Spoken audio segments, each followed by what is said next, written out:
Here we go again, my mind racing, and I can't seem to win. All these crazy thoughts and feelings, it's like it never ends until your voice breaks through my noise. And I know I'm not alone, I'm not alone.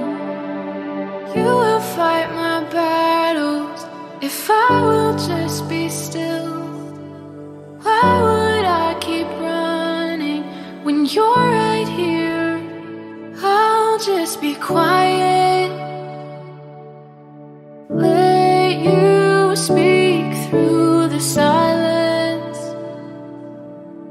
Here I am, no more hiding. You are in this moment, I won't fight it. I'll be quiet. I don't need to know what comes next. Tomorrow's in your hands, I can trust you with my future, 'cause you're already there. I hear your voice, call me forward.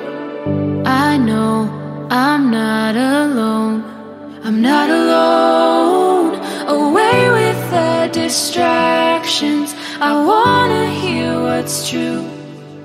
The only words that matter, they come from you. So I'll just be quiet and let you speak through the silence.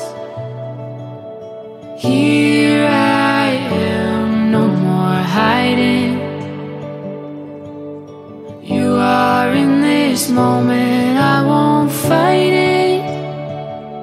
I'll be quiet, I'll just be quiet and let you speak through the silence. Here I am, no more hiding.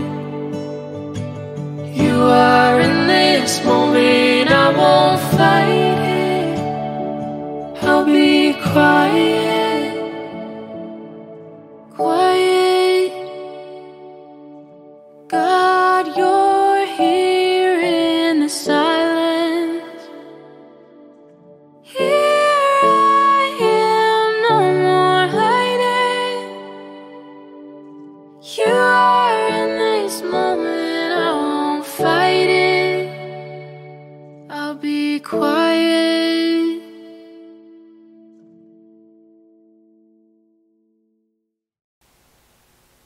Ek wag op die Here, my hele wese wag, en op sy woord vestig ek my hoop.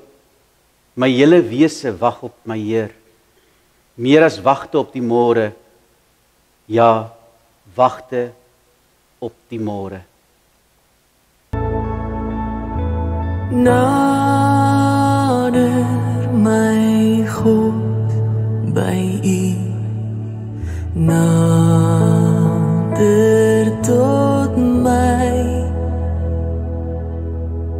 net U genade Heer, maak sondaars vry.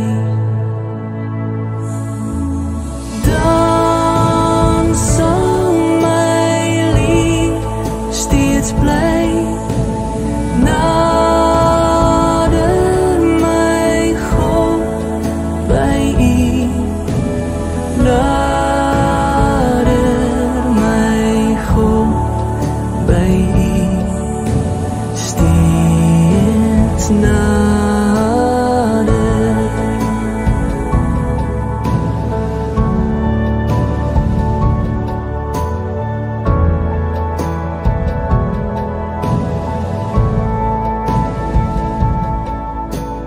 Nader my God by U, nader tot my,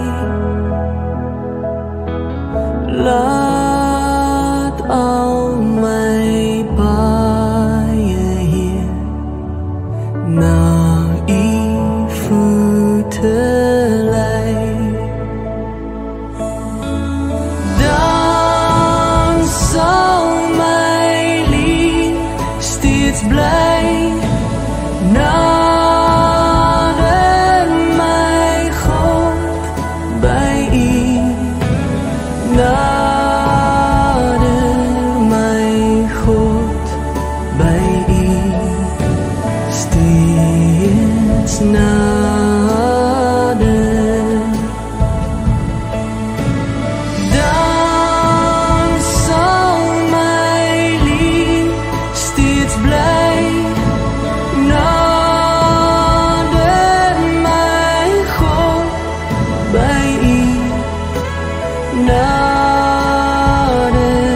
my God, by U steeds nader, nader, my God, by U steeds nader.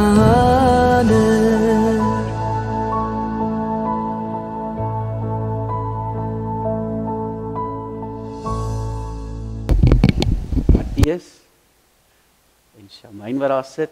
Matteus, mag ek vra of jy vir ons die kers sal kom aansteek as 'n teken van die Here se teenwoordigheid hier by ons. Matteus en Shamaine is van PE. Hulle is op die oomblik reis hulle so 'n bietjie. So hulle is vanoggend besoekers en ons wil hulle welkom hier teen die erediens. Baie baie dankie. Tot U, Here, rig ons, my God. Op U vertrou ons. Laat ons vertroue tog nie te vergeefs wees nie. Niemand wat sy verwagting in U stel, sal beskaam word nie. Maak ons U wil bekend, Here. Leer ons U paaie. Laat U waarheid ons lei en onderrig ons daarin. Want U is God, ons redder. In U stel ons elke dag ons verwagting. Dink aan die liefde en trou, Here, wat U van altyd af betoon het. Dink aan ons in U trou, Here, omdat U goed is.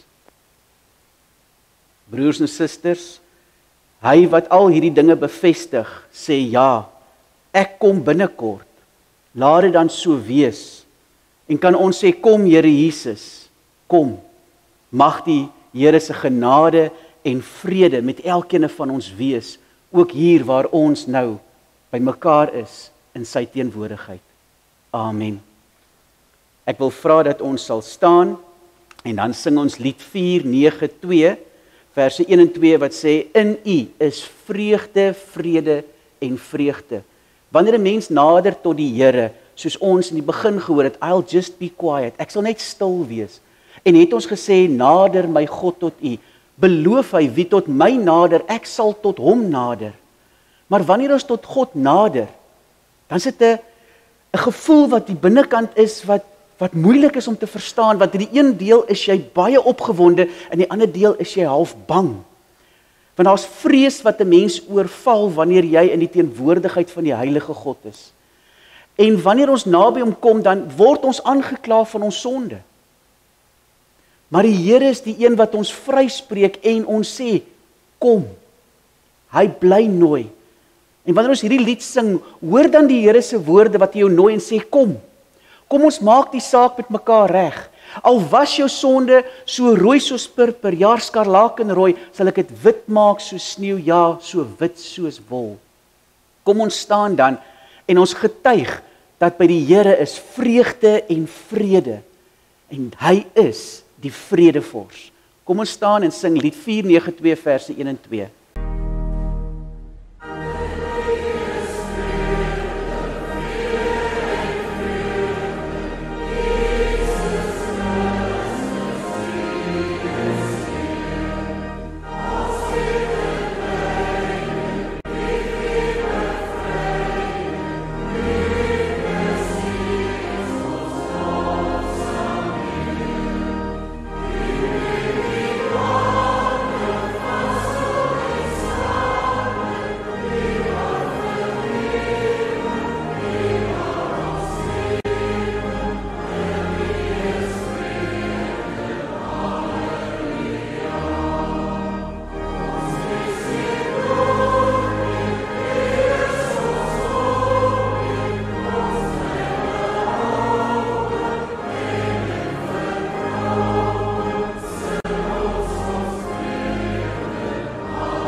Ons teksgedeelte vir vanoggend kom uit Lukas 9. Ons is nog steeds in die evangelie van Lukas.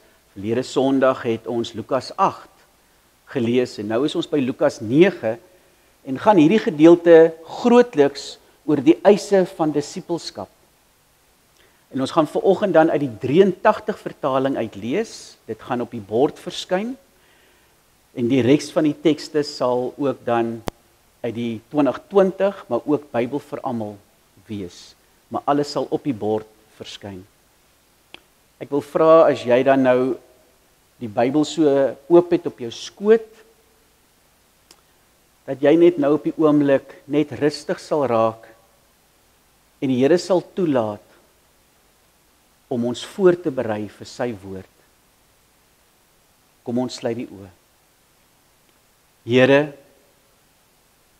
U is die woord wat mens geword het en tussen ons kom woon het. U is die Amen op elkeen van ons gebede. Die Alfa en die Omega, die begin en die einde. Die een wat ons lewe lei. Die een wat ons kom koop het met die bloed. Die een wat ook nou op die oomblik vir ons intree by die Vader. U, die Hoëpriester, volgens die orde van Melchisedek. Dankie Here, dat ons U woord mag oopmaak, sonder vrees, en dit mag lees. Here, daar was 'n tyd gewees wat die woord nie beskikbaar was nie, wat die woord weerhou was van elke ene, dat net 'n sekere uitgesoekte klomp dit kon gehad het. En was dit 'n donker tyd, Here? En ken ons dit dan ook as die donker eeue. Maar dankie dat U woord lig bring. Verlig ook nou ons lewe met die lees daarvan. Amen. Lukas hoofstuk 9.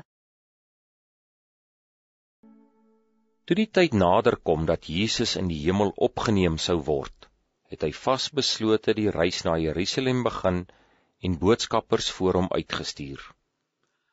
Hulle het vertrek en in 'n dorp van die Samaritane gekom om daar vir hom verblyf te reël. Maar die inwoners wou hom nie ontvang nie, omdat hy na Jerusalem toe op pad was. Toe die twee disippels, Jakobus en Johannes, dit sien, sê hulle: Here, wil U hê ons moet vuur uit die hemel afroep om hulle te verteer? Maar hy het omgedraai en hulle skerp tereggewys. Daarna het hulle die reis voortgesit na 'n ander dorp toe. Terwyl hulle op pad was, sê iemand vir hom: Ek sal U volg, waar U ook al gaan. Toe sê Jesus vir hom: Jakkals het gate en voëls het neste, maar die Seun van die mens het nie eens 'n rusplek vir sy kop nie. Aan 'n ander een sê hy: Volg my. Maar hy antwoord: Here, laat my toe om eers terug te gaan om my pa te begrawe. Toe sê Jesus vir hom: Laat die dooies hulle eie dooies begrawe. Maar gaan verkondig jy die koninkryk van God. Nog een het gesê: Ek sal U volg, Here, maar laat my toe om eers my familie by die huis te gaan groet. Toe sê Jesus: Iemand wat die hand aan die ploeg slaan en aanhou omkyk na wat agter is nie geskik vir die koninkryk van God nie. Die Griekse woord vir disipel beteken om te leer. En 'n disipel het hom of haar self dan verbind aan 'n leermeester, ook bekend dan as 'n rabbi. En sy hulle weet ook dat Jesus se disippels hom baie keer aangespreek het as rabbi. As jy dink aan Jesus se tyd, was disipelskap en disippels en volgelinge was 'n gewilde manier gewees van die Joodse gebruik. Dat hulle 'n persone gehad wat hulle gevat het, hulle die persone in hulle huis ingeneem en dan het hierdie persone alles van hulle geleer. Hulle het hulle geleer om soos hulle te praat, om soos hulle manierismes het hulle aangeleer en hulle het veral aangeleer om soos die persoon te dink. Want hulle werk was gewees en hulle taak was dat wanneer die leermeester nie daar is nie, dat hierdie volgelinge, hierdie disippels, dit sou voortvat en aangaan. So, disippelskap is nie iets wat ligtelik opgeneem kan word nie. Want disippelskap gebeur volgens die eise wat Jesus stel, nie ons nie. En die skrywer van die Lukas evangelie was baie bekend gewees met wat dit beteken om 'n disipel te wees. Hy was die een wat dan ook saam met Paulus op van sy reise vergesel het. So Lukas was baie vertroud gewees met hoe lyk 'n disipel van die Here? Hoe tree 'n disipel op? En ons weet dat Paulus was een gewees wat dit glad nie ligtelik opgeneem het nie. So by so dat hy op 'n stadium vir Markus, wat hulle vergesel het vir hom en Barnabas, het hy gesê, toe hy die eerste keer saamgegaan het, het Markus hulle in die steek gelaat, want hy het nie vol uitgegaan saam met hulle nie. En het hy homself geweier om die tweede keer saam met hulle op reis te gaan, en het Barnabas en Paulus ewige stry gehad hieroor, sodat Paulus in 'n rigting ingegaan het, en Barnabas saam met Markus. En later het hulle weer by mekaar gekom, en die liefde van Christus hulle weer by mekaar gebring, en het hulle weer versoen geraak met mekaar. Jesus het voor hierdie gedeelte wat ons gelees het hy al die radikale eise van disipelskap deeglik aan sy disipels voorgehou. En weet hulle wat dit beteken om 'n disipel te wees, 'n volgeling. En nou, in hierdie gedeelte wat ons lees, word hierdie disipelskap, hierdie eise, word nou getoets aan 3 persone. En ons lees dan in Matteus dat hy praat van 2, het hy net die eerste 2 gedeeltes, maar Lukas het ook 'n derde gedeelte wat ons dan nou gelees het. En as ons nou kyk, dan begin hy met, toe die tyd vir Jesus se hemelvaart nader kom, was hy vasberade om die reis na Jerusalem te onderneem. Vasberade. Die woord is galset. Die Here het sy oog gehad op die doel waarvoor hy gekom het aarde toe. En die doel waarvoor hy gekom het, was dan gewees om te ly, gekruisig te word, begrawe te word en op te staan en op te vaar. Om ons te kom vrykoop. So was Jesus vasberade en sien ons dit onder andere in Matteus 16, wat sê, van toe af het Jesus begin om aan sy disippels duidelik te maak dat hy na Jerusalem moet gaan en baie moet ly, deur die familiehoofde, leierpriesters en skrifkenners, en doodgemaak en op die 3de dag opgewek moet word. Hy het geweet wat vir hom voorlê. Hy het nie teruggedeins vir die kruis nie. Maar Petrus, lees ons, het hom eenkant geneem en hom begin teregwys. Mag God dit verhoed, Here. Dit sal beslis nie met u gebeur nie.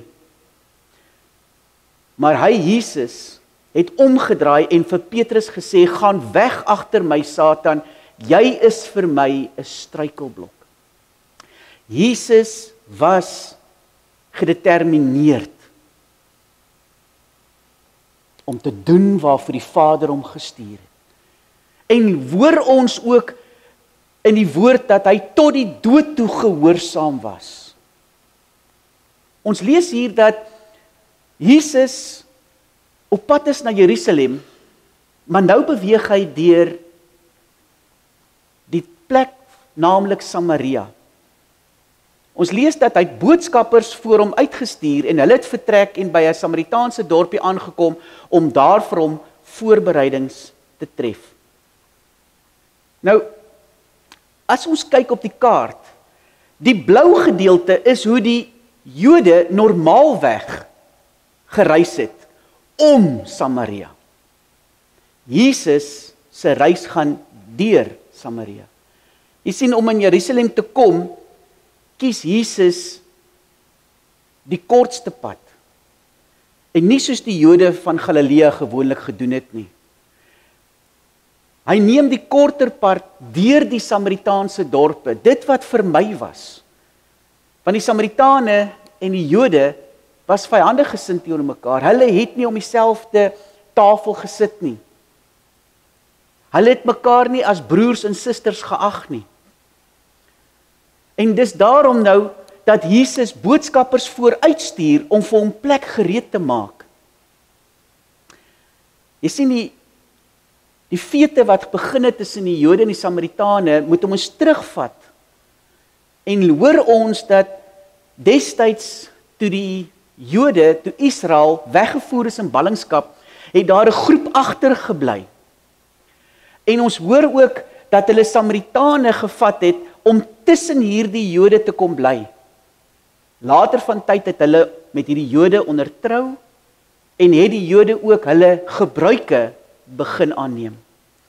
En het daar 'n tipe van 'n vermenging gekom tussen die Joodse gebruike en die heidense gebruike van die Samaritane, en het hulle eie tipe van aanbiddingsmanier gehad. Hulle heiligdom het hulle gemaak Gerisimberg. En Gerisimberg was vir die Samaritane die plek gewees waar jy moet aanbid. En as julle kan onthou, was daar in Johannes daar die verhaal van Jesus by die put, waar ons lees van Jesus wat by 'n vrou aankom, 'n Samaritaanse vrou by die put, en dan vra sy vir hom, Here, waar moet ons eintlik aanbid? Die Jode sê daar, ons sê hier, en dan sê hy, die mense sal my in die laaste dae in gees en in waarheid aanbid. So daar was heeltyd hierdie onderlinge stry gewees, van waar is die plek? En was hulle deur die Jode die regtig geag? Toe die Jode destyds in ballingskap weggevoer is en teruggekeer het onder leiding van Esra en Nehemia, was daar hierdie streng skeiding gewees tussen die Samaritane, en was dit goed gehandhaaf. Hierdie kloof tussen Samaritaan en Jood het so geraak dat dit 'n fete geraak het tussen hulle. En in Jesus se tyd was hierdie fete regtig op die voorpunt gewees. En dit is hoekom die gebruike wat die Here het, as die Here praat van die barmhartige Samaritaan, as hy met die vrou kommunikeer wat 'n Samaritaan is, en nou beweeg hy deur die streek van die Samaritane, was so en het so ingedruis met die manier hoe die Jode geopereer het. Want Jesus het daardeur vir hulle heeltyd probeer sê, ek het gekom vir almal, want so lief het God die wêreld. Hierdie Samaritane, sommige van hulle het selfs saam met die Romeinse ryk gewerk om die Jode te onderdruk. Nou met dit in ag geneem, sien ons dan nou dat hierdie twee manne, Jakobus en Johannes, hierdie twee broers, ook bekend as seuns van die donder, hulle kom en hulle sien hierdie verwerping wat hier plaasvind van Jesus. En dan kom hulle na Jesus met 'n versoek. Here, wil U hê ons moet vuur uit die hemel laat neerkom om hulle te vernietig? Hierdie twee manne was manne gewees wat ons van lees in die woord, dat hulle onmiddellik alles gelos het om Jesus te volg. Hulle het hom nie 2 keer laat nooi nie. Ons lees daar dat hy het van daar af verder geloop en 2 ander broers gesien, Jakobus, die seun van Zebedeus, en sy broer Johannes. Hulle was saam met hulle vader Zebedeus in die boot besig om hulle nette heel te maak, en hy het hulle geroep. Hulle het onmiddellik die boot en hulle vader verlaat en hom gevolg. Hier staan hulle, en hulle kom eintlik en sê, ons het die koste bereken, ons het ingeklim, ons is die volgelinge, Here, en ons gaan nie toelaat dat hulle met U so werk nie. En kom hulle en vra hulle dat daar moet vuur kom om hierdie mense te kom vernietig. Dit klink nogal na 'n geregverdige oordeel. As jy dink aan Petrus wat Malgas se oor afkap toe hulle vir Jesus gevangene neem. Ons wil Jesus beskerm. Is ons nie maar soms so nie? Is ons nie maar partykeer mense dat ons voel ons wil in die bres tree vir Jesus? Dat as iemand hom swak gedra, dat ons daai persoon wil regmaak en uitsorteer. Party mense raak so fanaties, dat hulle glo hulle vir God moet beskerm, as 'n mens dink aan die moslems, dat hulle selfs bereid is om ander uit te moor, om God se naam te beskerm en God se eer. Jesus het nie my en jou nodig om vir hom in die bres te tree nie. Hy het vir Petrus gesê, toe hy Malga se oor afkap, weet jy nie dan dat ek 'n legioen engele nou kan opdrag gee om hier te wees en my te kom red en beskerm nie. Sit terug jou swaard. Hy wat by die swaard leef, sal by die swaard sterf. Ons het baie keer daai geregverdigde oordeel wat ons vel, wanneer ons met mense te doen het, wat met Christus ligtelik omgaan. Dit maak ons bietjie warm onder die kraag, ons voel ons wil hulle uitsorteer, ons wil daai persone net 'n oomblik 'n bietjie sleg sê, want ons tree dan eintlik vir Christus op as sy disippels. Jesus sê vir hierdie disippels van hom, nee. Want Jesus se bedieningsstyl het nog nooit geweld en wraak deel van gewees nie.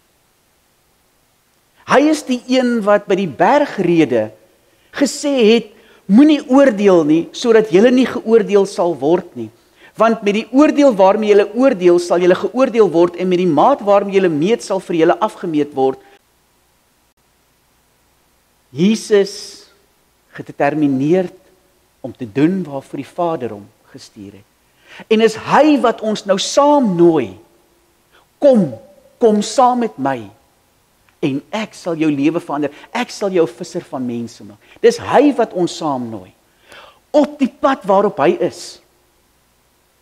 En hy nooi ons, soos dit 'n rabbi vir disippels, sy volgelinge disippels nooi, om te sê, kom en leer van my. Want hy het gesê, leer van my, ek is sagmoedig van hart. Kom leer van my, ek is nederig. En dan sê hy ook, aan die einde, as hy vir sy disippels uitstuur, en sê hy, gaan en leer hulle, en doop hulle in die naam van die Vader, die Seun en die Heilige Gees, en onderrig hulle, en leer hulle om anders te onderhou, wat ek vir julle geleer het, wat ek vir julle gewys het, hoe julle my gesien optree het. Ons het mos sulke bandjies gehad op 'n stadium sê, what would Jesus do? Dis presies dit. What would Jesus do? Wat sou Jesus gedoen het in die omstandighede waarin ek nou myself bevind? En nou kom Jesus, en nou pak hy, deur die vertelling van Lukas, word daar nou 3 moontlike disippels kom op die toneel. En hierdie 3 disippels, iewerste is ek en jy dalk een van daai 3. En jy moet vanoggend self besluit, wat se een is jy? Of waar sien jy jou? Ons sien dat, terwyl hy op pad was, het iemand vir hom gesê, ek sal u volg waar u ook al gaan.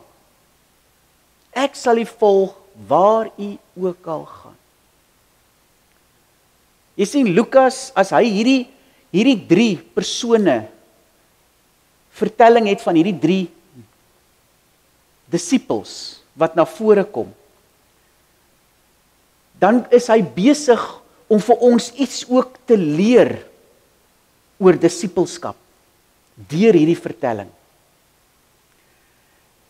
Jy sien, vir hom was, as Jesus sê, volg my, dan gaan dit oor die vergifnis van sonde.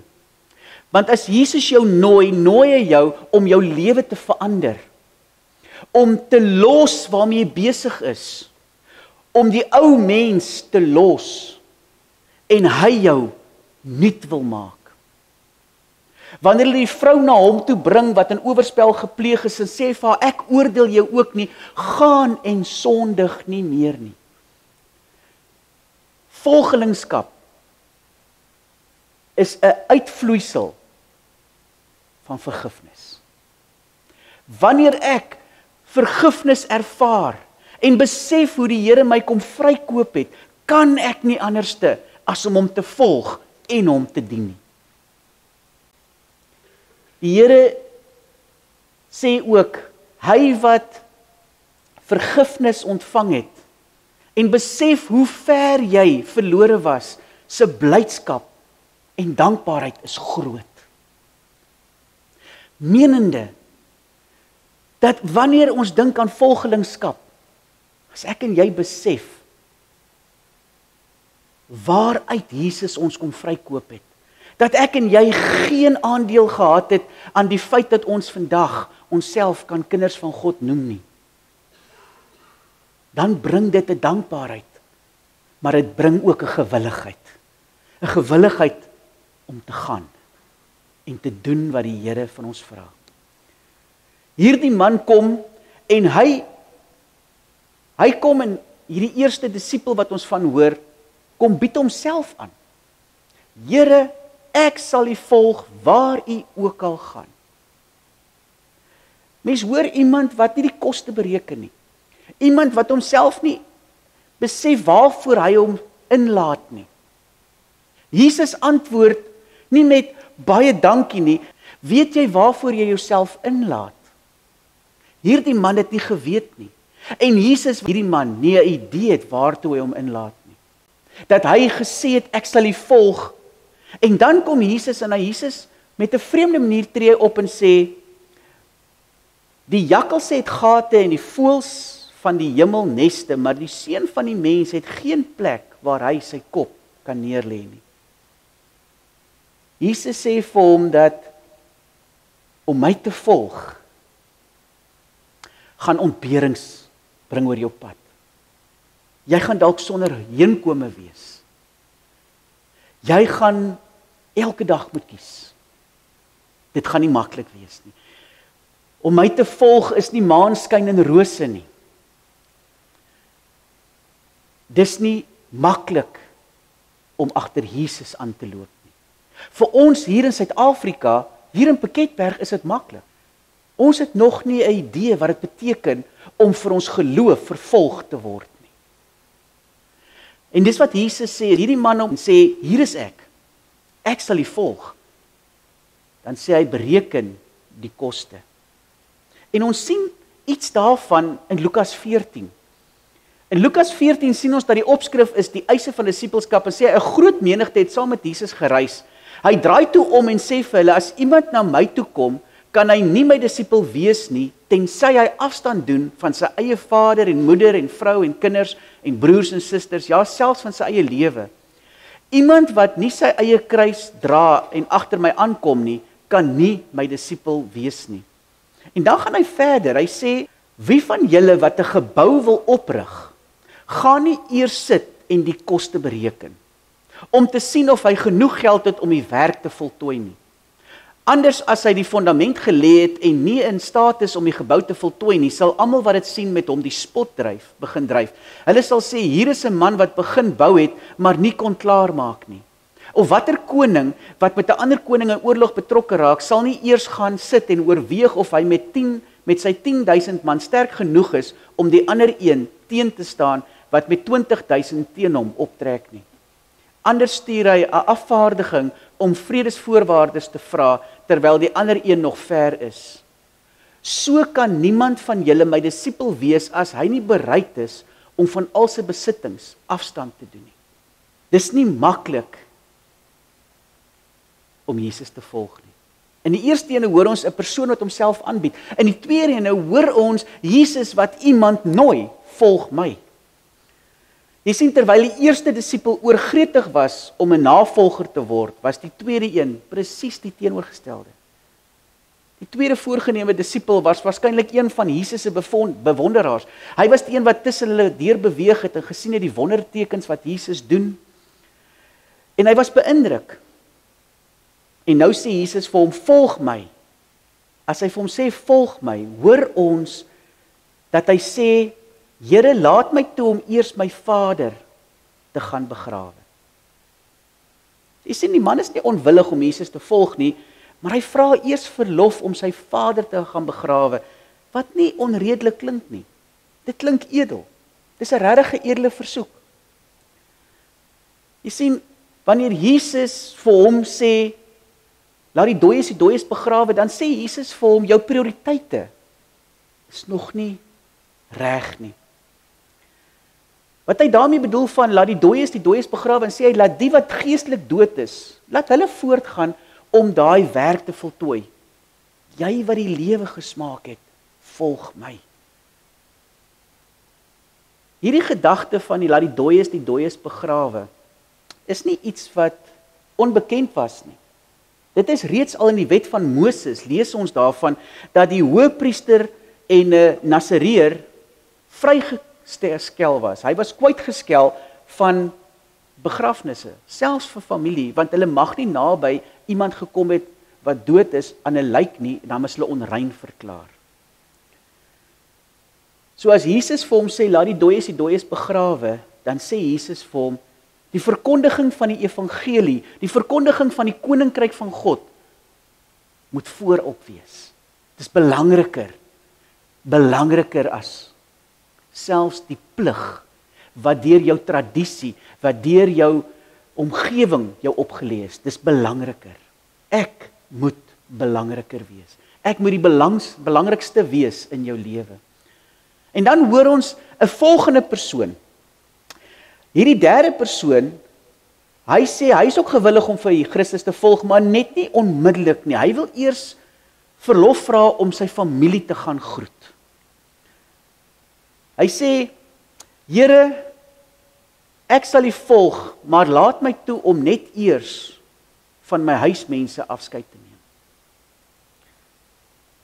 Jesus is weer eens hier besig om die fokus, die roeping uit te wys. Wat dit beteken om hom te volg. Dat daar kan nie ander goed voorop wees of belangriker wees nie. En dan sê Jesus hier, niemand wat sy hand aan die ploeg slaan en dan omkyk is geskik vir die koninkryk van God nie. Niemand wat die hand aan die ploeg slaan en omkyk is geskik vir die koninkryk van God nie. Nou om dit te verstaan moet ons nou teruggaan in Bybelse tye van hoe 'n ploeg gelyk het en hoe hulle geploeg het. En hier's vir jou 'n voorbeeld.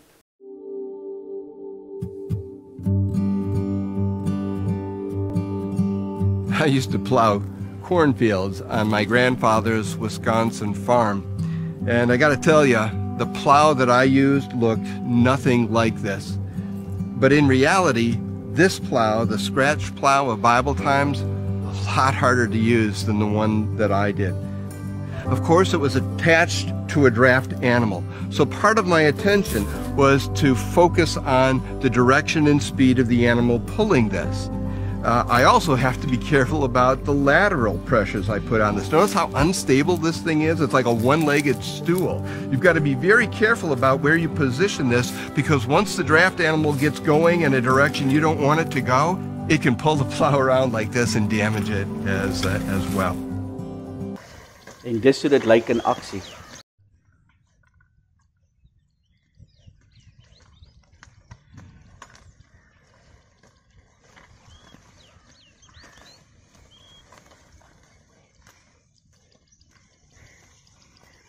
Wanneer Jesus sê, as jy jou hand op die ploeg slaan, kan jy nie omkyk nie. Hoor jy wat die persoon gesê het, van wanneer jy ploeg, moet jy voor jou kyk, om die lyn reg te kry. Anders kan dit heel skeef gaan. As ons dink aan volgelingskap, disippelskap, dan is daar baie dinge wat my en jou wil sidetrack, wat ons van die lyn af, van die spoor af wil bring. Soms kan dit finansies wees, dit kan familie wees, dit kan jou gesondheid wees, daar's soms dinge wat ons net van die spoor af wil trek. Disippelskap vra iets van my en jou. Paulus het dit geken. As ons lees in die Bybel vir almal in Filippense 3, dan hoor ons Paulus se volgelingskap.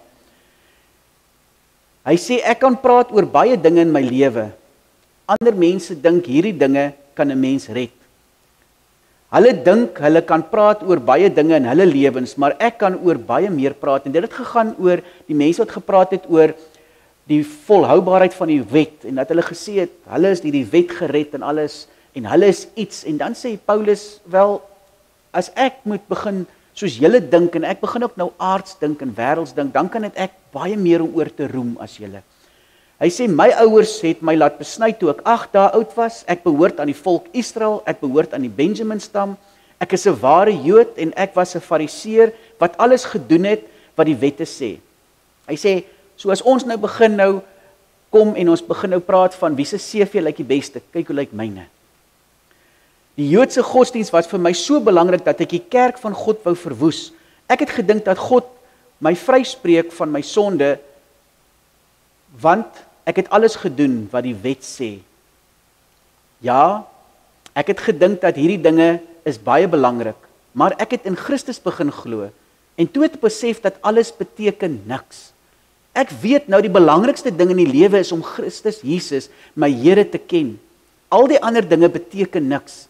Christus is vir my so belangrik dat ek al die ander dinge gelos het. Ek dink dit is alles gemors. Ek het iets gekry wat baie beter is as daardie dinge. Ek het vir Christus gekry. Ek behoort nou aan Christus. God het my vrygespreek omdat ek in Christus glo, nie omdat ek doen wat die wette sê nie, maar omdat ek glo. Nou ken ek hom en ek voel sy krag in my lewe, die krag wat hom weer laat lewe het. Ek kry ook swaar soos hy swaar gekry het. Ja, ek het gesterf soos hy gesterf het en ek glo dat God my ook weer kan laat lewe nadat ek gesterf het. Ek sê nie dat ek hierdie nuwe lewe al klaar het nie en dat ek klaar is wat ek moet wees nie, maar ek sal aanhou probeer om dit te kry, want Christus Jesus het gesê ek behoort aan hom. Vriende, ek dink nie dat ek al klaar alles gekry het nie, maar een ding is vir my belangrik. Ek vergeet al die dinge wat verby is en ek dink net aan die dinge wat nog sal gebeur. Ek is soos iemand wat resies hardloop om 'n prys te wen. Die prys is om die hemel te kom, want God het my gekies en ek behoort aan Christus Jesus. Ons almal wat vas glo, moet so dink. As een van julle nie so dink nie, dan sal God vir julle help om reg te dink. Ons het tot nou toe die regte dinge gedoen. Ons moet aanhou om dit te doen. Het ek en jy al die koste bereken van wat dit beteken om 'n volgeling van Christus te wees? Wat dit beteken om agter Christus aan te gaan? Om te leef soos hy van ons vra? Om elke dag op te staan en om weer van vooraf te kies? Te kies teen jou eie lewe vir hom? Om elke dag op te staan en te kies om jou kruis op te neem en hom te volg en te sterf aan jouself. No turning back. No turning back. Hy wat sy hand aan die ploeg slaan, moet nie omkyk nie. Kom ons sluit die oë. Here Jesus, wanneer ons U volg, Here, en ons is eerlik met mekaar, dan weet ons dat ons U baie keer volg op ons eie voorwaardes. Dat ons U baie keer volg, maar verwag dat dit nie te veel van ons moet vra nie. Dat ons eintlik U wil volg, maar hoop die koste is nie so hoog nie. Here, en U kom en U vra vir ons, ek wil jou hele lewe hê. Want dis waarop dit neerkom, Here. Dit kom daarop neer dat ons U lief sal hê met ons hele hart, met al ons krag, ons volle verstand, met die hele ek. En Here, wanneer ons U liefhet, so liefhet, dis dan wanneer ons U sonder voorwaardes, sonder opgestelde idees volg. Want ons volg U uit dankbaarheid, omdat ons U liefhet. En Here, as ons hierdie gedeelte hoor van Lukas, en ons hoor die eise van disippelskap, en ek kyk na my eie lewe, en ek laat 'n spieël voor my opkom, dan moet ek vir myself vra, het ek U so lief? Het ek U so lief? Want Here, wanneer ek U baie keer volg, dan volg ek U so, dat dit nie veel vir my moet opeis nie. Dat ek nog steeds my eie ding wil doen, op my eie manier nog wil leef vir my. Maar U kom en U vra vir my, Drian, Is jy bereid om my te volg, al kos dit jou lewe? En Here, ons wil dit graag vanoggend hier kom bely. Geef ons die krag om dit te kan doen. Geef vir ons die krag deur u Gees om u so te volg, soos u gevolg moet word. Geef ons die krag, Here Jesus, en die wysheid en die insig om aan die eise van disippelskap te voldoen, om te sterf aan onsself, om u toe te laat om die Here van ons lewe te wees. Mag ons u stem hoor, wat hier is en vir ons sal sê, hier is die pad, gaan hier langs. Here, plaas ook 'n wag voor ons mond wanneer ons praat, dat ons nie deur die manier wat ons praat en die manier hoe ons optree 'n vraagteken vir ander mense agter ons disippelskap plaas nie. Vergewe ons vir die manier hoe ons optree en mag ons van hier af uitgaan en leef soos 'n volgeling van Christus. Ja, soos 'n kind van God. Mag ons sout wees en lig. Amen.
Ontvang die seën van die Here. Die Here is voor jou om die pad gelyk te maak. Die Here is langs jou om jou in sy arms toe te vou. Die Here is agter jou om die aanvalle van die bose af te slaan. Die Here is onder jou om jou te dra as jy sou val. Die Here is rondom jou om jou te beskerm. Die Here is bokant jou om jou te seën. Ja, die Here is binne in jou om jou te lei met sy Heilige Gees. Die Here is vir jou, want Jesus pleit vir jou. Die drie-enige God is by jou van nou af tot in aller ewigheid. Amen.